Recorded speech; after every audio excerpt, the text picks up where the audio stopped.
नमस्कार साथियों, मैं अनुकुल द्विवेदी डायलॉग 36 पर आज की शाम आपके साथ। आज की शाम जो ऐतिहासिक भी है और कई मायनों में बहुत महत्वपूर्ण भी है।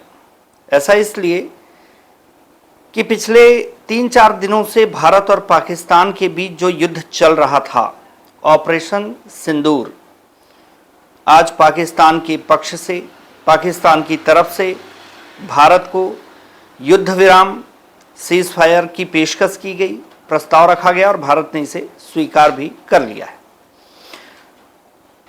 मजे की बात यह कि पाकिस्तान को इस बार दांतों तले उंगली दबानी पड़ी।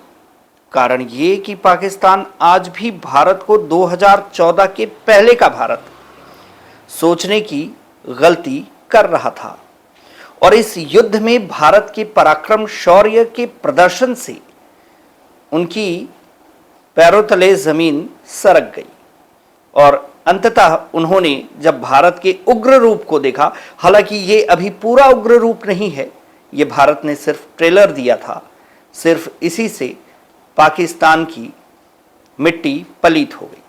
खैर, जो भी हो, युद्ध नहीं होना चाहिए। जैसा कि भारत का मोटो रहा है वसुधैव कुटुंबकम, तो भारत कभी भी अपनी तरफ से युद्ध का पक्षधर नहीं है। लेकिन अगर आप बार बार किसी के धैर्य की परीक्षा लेते रहेंगे तो अंततः किसी का भी धैर्य टूट सकता है, जैसा इस बार भारत का टूटा, जो कि आर पार की लड़ाई के विचार में था। लेकिन आज जब पाकिस्तान हाथ जोड़कर गिड़गिड़ाया और रहम की भीख मांगा, तो ऐसे में भारत ने युद्ध विराम की पेशकश को स्वीकार कर लिया। दरअसल युद्ध में मरते तो अपने ही हैं। खैर, इस पूरे युद्ध में हम जिस विचार से सबसे ज्यादा गौरव की अनुभूति कर रहे हैं, हम भारतवासी, वो ये है कि पहलगाम की जो दुर्भाग्यपूर्ण घटना थी, जो नहीं होनी चाहिए थी, जो हुई लेकिन नहीं होनी चाहिए थी, इस बात पे गौर कीजिएगा। और जिस प्रकार से वहां पुरुषों की हत्या करके आतंकवादियों ने, दहशतगर्दों ने महिलाओं को छोड़ दिया विधवा बनाकर और ये कहा कि तुम जाकर मोदी को बता देना, तो इस बात का उत्तर मोदी ने नहीं दिया बल्कि पूरे भारतवर्ष ने दिया कि किस प्रकार से तुम यदि भारतीय नारी शक्ति के सिंदूर के साथ खिलवाड़ करोगे, उसके सिंदूर को उजाड़ोगे, तो वही ऑपरेशन सिंदूर तुम्हारे देश को उखाड़कर नस्त नाबूद कर देगा, तुम्हारे देश को उजाड़कर वीरान बना देगा।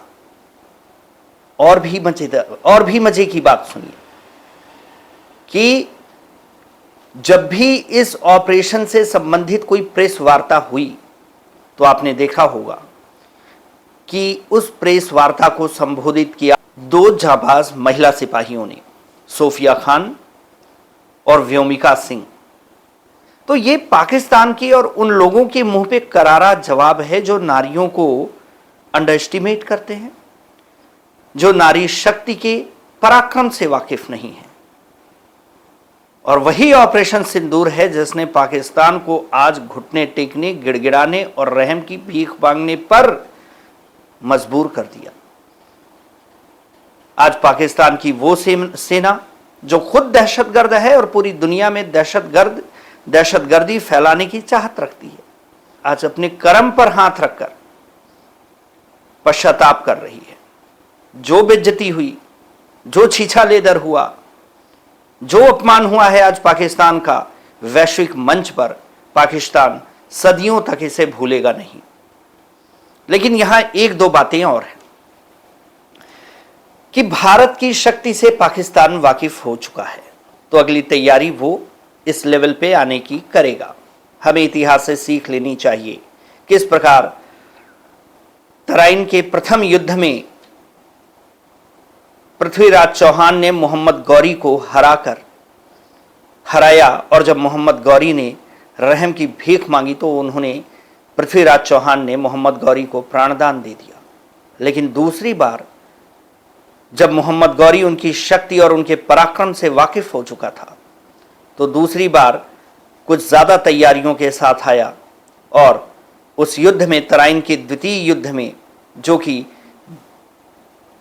1192 में लड़ा गया, पृथ्वीराज चौहान की शिकस्त हुई और इस बार मोहम्मद गौरी ने पृथ्वीराज चौहान को माफ नहीं किया, जैसा कि पहली बार में पृथ्वीराज चौहान ने मोहम्मद गौरी को प्राणदान दिया था। ये सीख हमारे लिए बहुत ज़रूरी है कि अगर अब युद्ध हो तो हम पाकिस्तान को नस्तनाबूद किए बिना न छोड़ें।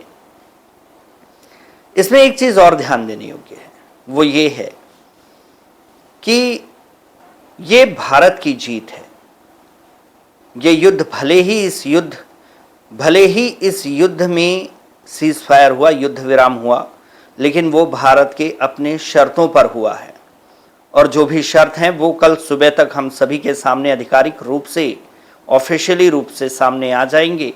हालांकि भारत ने ये युद्ध विराम पूर्णतः 100% अपने शर्तों को मनवा कर ही किया है। खैर चलिए, ये 21वीं शताब्दी का भारत है, ये 2025 का भारत है, ये 2014 से पहले का भारत नहीं है। ये किसी भी प्रकार के अनचाहे कृत्यों का, किसी भी प्रकार की भारत विरोधी गतिविधियों का मसम्मत नहीं करता, दुरुस्त मरम्मत करता है। और आने वाले समय में, जबकि भारत अपने अमृत काल में है, आपको भारत का और भी आधुनिक और पराक्रमी रूप देखने को मिलेगा, हम सब यदि साथ रहें। और एक चीज़ और जो मैं लास्ट में मेंशन करना चाहूँगा आज के इस विचार में, आप भले ही मुझे भारतीय जनता पार्टी का सपोर्टर बोले या कुछ भी बोल लें, लेकिन जो वर्तमान में देखने को मिल रहा है कि जिस प्रकार से भारत ने अपने शक्ति के पराक्रम को दिखाने का साहस किया, ये हर लोक प्रतिनिधि नहीं कर सकता, ये हर राष्ट्राध्यक्ष नहीं कर सकता, क्योंकि उनके पास इच्छा शक्ति नहीं है, उनके पास देश के अस्तित्व को स्थापित करने की कोई विचारधारा नहीं है। वो राजनीति की रूढ़िवादी परिपाटियों में चलने वाले लोग हैं। और वहीं भारत के वर्तमान प्रधानमंत्री माननीय श्री नरेंद्र मोदी ये प्राचीन राजनीतिक रूढ़िवादिता को दरकिनार कर वर्तमान समय की आवश्यकताओं के आधार पर नए आदर्शों को स्थापित करने वाले राजनेता हैं। और ये जिस पार्टी से बिलोंग करते हैं उस पार्टी में ऐसे राजनेताओं की कमी नहीं है। इसीलिए मैं कहता हूं, बीजेपी को आने दो, बाकी सबको जाने दो। जय हिंद, वंदे मातरम। बीजेपी को आने दो, बाकी सबको जाने दो।